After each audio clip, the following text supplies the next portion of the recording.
കണ്ണൂർ സർവകലാശാലയിലെ assistant professor നിയമനത്തിൽ പ്രിയ Varghese supreme കോടതിയെ തെറ്റിദ്ധരിപ്പിക്കുന്നുവെന്ന് ഹർജിക്കാരൻ. പ്രിയയുടെ സത്യവാങ്മൂലം രേഖകൾക്ക് വിരുദ്ധമാണെന്ന് ഡോക്ടർ ജോസഫ് സഖറിയ വ്യക്തമാക്കി. ഫാക്കൽറ്റി ഡെവലപ്മെന്റ് പ്രോഗ്രാമിന്റെ ഭാഗമായുള്ള ഗവേഷണകാലം സേവനമായാണ് സർക്കാരും UGCയും കണക്കാക്കുന്നതെന്നാണ് ഡോക്ടർ പ്രിയ വർഗീസിന്റെ മറുപടിയിൽ പറയുന്നത്. ഹർജി സുപ്രീം കോടതി പരിഗണിക്കാനിരിക്കെയാണ് ഇരുവരുടെയും സത്യവാങ്മൂലം.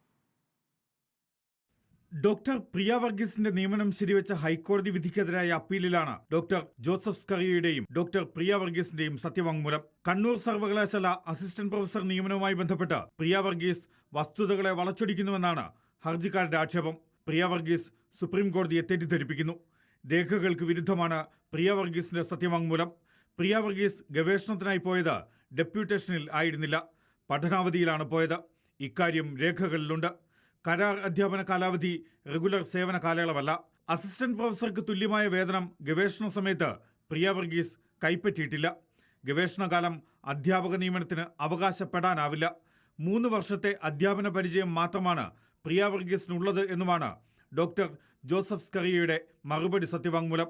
എന്നാൽ ജോസഫ് സ്കറിയയുടെ വാദങ്ങളെ തള്ളിയാണ് പ്രിയ വർഗീസ് സുപ്രീം കോടതിയിൽ അധിക സത്യവാങ്മൂലം നൽകിയത്. തനിക്ക് 11 വർഷത്തിലധികം സർവീസ് ഉണ്ടെന്ന് പ്രിയ വർഗീസ് ആവർത്തിക്കുന്നു. അവധിയില്ലാതെയുള്ള ഗവേഷണകാലം സമാന്തരമായി പരിഗണിക്കും. ഇത് സേവന കാലയളവായി 2016 UGC യോഗം അംഗീകരിച്ചിട്ടുണ്ട്. സ്ക്രീനിംഗ് കമ്മിറ്റി പരിശോധിച്ചാണ് അസിസ്റ്റന്റ് പ്രൊഫസർ നിയമനത്തിനുള്ള പട്ടിക തയ്യാറാക്കിയത്.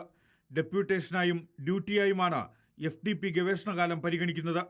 അധ്യാപകർക്ക് അവസരം നൽകാനാണ് ഫാക്കൽറ്റി ഡെവലപ്മെന്റ് പ്രോഗ്രാം. അധ്യാപികയായിരിക്കെ FDPയിലുള്ള ഗവേഷണം സേവനകാലമായി കണക്കാക്കും.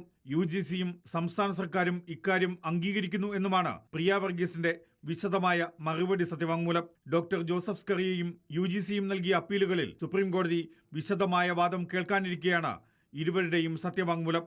Reporter Shyam Devaraj, in reporter.